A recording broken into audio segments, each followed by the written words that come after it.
Then if we think about the definitions of local, I mean, there's lots of different asset classes that could fall into local, right? I mean, infrastructure is possibly the most obvious one.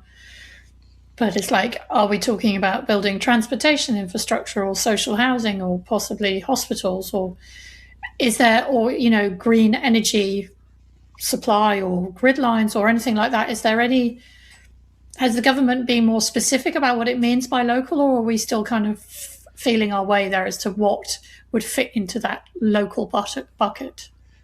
So it's still quite broad, I think. So there's not been any kind of clear guidance on that. I think the one thing that is probably clearer is that they view kind of listed equities, or even UK listed equities, as not fitting with their description of local. So it will be the alternative asset classes, private asset classes.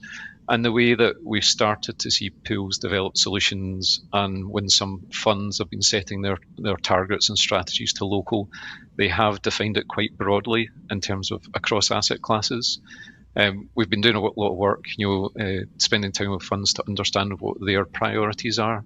So you might get some funds that are expressing a stronger preference for things like housing to be a focus of the local investment opportunity, whereas others are setting it quite broadly, a percentage allocation that might sit across private equity, private lending, infrastructure, and property as well.